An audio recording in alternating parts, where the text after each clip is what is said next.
हाँ, तो हम बात करते हैं नेशनल रिसोर्सेज की। टेक्निकली एक नेशन में पाए जाने वाले सारे रिसोर्सेज नेशनल रिसोर्सेज हैं। कंट्री की गवर्नमेंट को लीगल पावर है कि वो प्राइवेट प्रॉपर्टी को भी आम लोगों के हित में एक्वायर कर सकती हैं। आपने देखा होगा कि roads, canals, railway individuals own field में यानी कि खेतों में से बनी हुई होती है। अर्बन डेवलपमेंट अथॉरिटीज़ को गवर्नमेंट ने एक्वायर लैंड का अधिकार दिया हुआ है। सारे minerals, water resources, forest, wild life, land within the political boundaries of 12 nautical miles तक ओशनिक एरियाज, 12 नॉटिकल माइल्स यानी तकरीबन 22 किलोमीटर 22.22, और इसमें पाए जाने वाले रिसोर्सेज नेशनल रिसोर्सेज हैं। अब बात करते हैं इंटरनेशनल रिसोर्सेज की। कुछ इंटरनेशनल रिसोर्सेज को रेगुलेट करती हैं।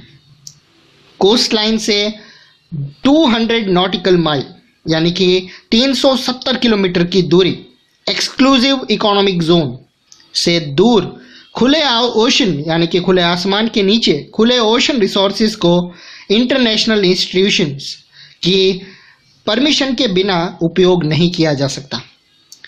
अब डू यू नो देख लेते हैं।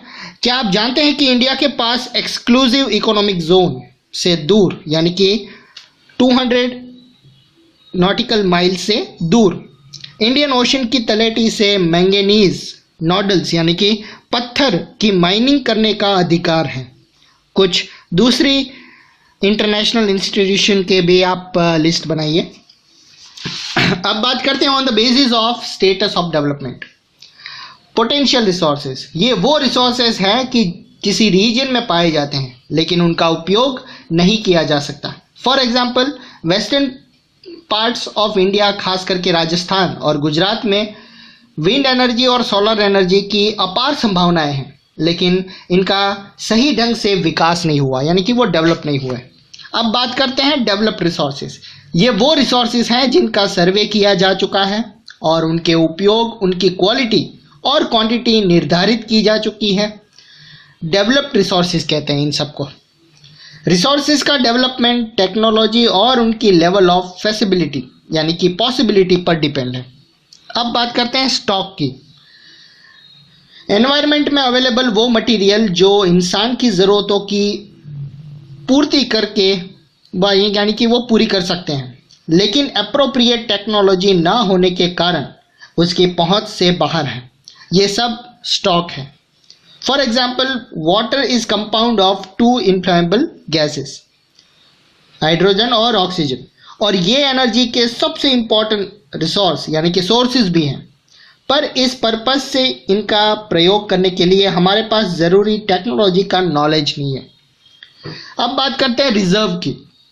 ये स्टॉक का ही एक हिस्सा है जिन्हें अवेलेबल टेक्नोलॉजी की मदद से उपयोग में लाया जा सकता है, लेकिन इनका उपयोग अभी शुरू नहीं हुआ।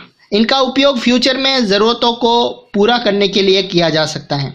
नदियों का पानी को इलेक्ट्रिसिटी पावर जनरेट करने के लिए उपयोग किया जा सकता है, लेकिन प्रेजेंटली इसका उपयोग लिमिटेड ही हो रहा है, जिनका उपयोग फ्यूचर में किया जा सकता है।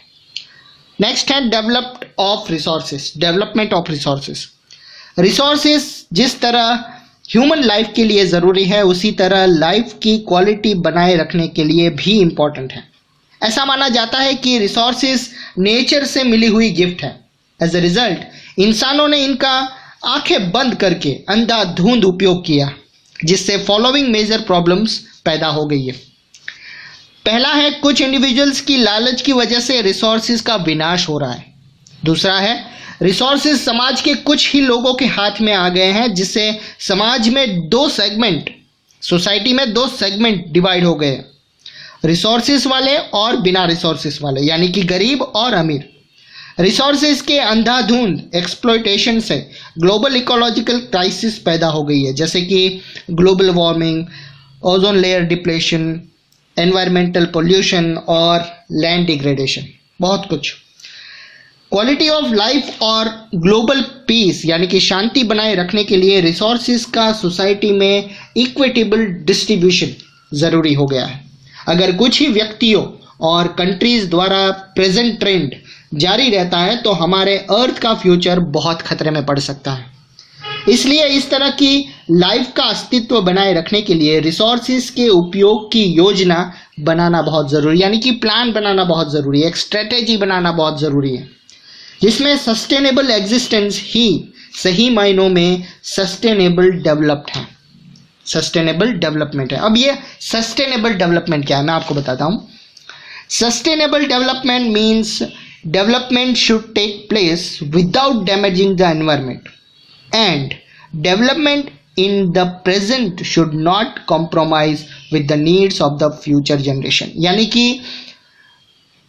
सस्टेनेबल डेवलपमेंट क्या है कि डेवलपमेंट इस तरह से होना चाहिए कि एनवायरनमेंट को बिना डैमेज किए हुए, यानी कि आप अर्बनाइजेशन मतलब डेवलप करना चाहते हो तो करो, लेकिन जंगल को काटना नहीं है, समझ गए? इस तरह से, और मतलब किसी के साथ कॉम्प्रोमाइज़ नहीं होना चाहिए, इस तरह से डेवलपमेंट होना चाहिए। ये जो रियो द जेनेरियो अर्थ समिट है 1992 और एजेंडा 21 वो हम बाद में पढ़ेंगे, ठीक है, वो बाद में पढ़ेंगे। नेक्स्ट शुरू करते हैं रिसोर्सेस प्लानिंग। रिसोर्स प्लानिंग क्या है? रिसोर्स के अच्छी तरह से यानी कि बहुत ही ध्यान से उपयोग की स्ट्रेटेजी एक वाइडली प्लानिंग है। इसलिए इंडिया जैसे देश में जहां रिसोर्सेज की एनॉर्मस डाइवर्सिटी है, ये और भी इम्पोर्टेंट है, यहाँ पे प्लानिंग होनी चाहिए। यहाँ ऐसे रीजन भी है जहाँ एक तरह के डेफिशिएंट यानी कि कमी भी है, कम भी है। कुछ ऐसे रीजन भी है जो अवेलेबिलिटी ऑफ रिसोर्सेज के मामले में शॉर्टेज है। फॉर एग्जांपल झारखंड, मध्य प्रदेश और छत्तीसगढ़ जैसे रीजन में मिनरल और कोल डिपॉजिट बहुत ज़्यादा है। अरुणाचल प्रदेश में वाटर रिसोर्सेज बहुत ज़्यादा है, लेकिन वहाँ इंफ्रास्ट्रक्चरल डेवलपमेंट की कमी है। राजस्थान में विंड एनर्जी और सोलर एनर्जी के रिसोर्सेज अच्छी मात्रा में हैं, लेकिन वाटर रिसोर्सेज की कमी है। लद्दाख का कोल्ड डेजर्ट देश के दूसरे भागों से बहुत अलग है।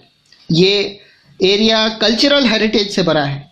यहाँ वाटर इंफ्रास्ट्रक्चरल और इम्पॉर्टेंट मिनरल की कमी है। इसलिए नेशनल, स्टेट, रीजनल और लोकल लेवल पे बैलेंस रिसोर्स प्लानिंग की बहुत ज़रूरत है।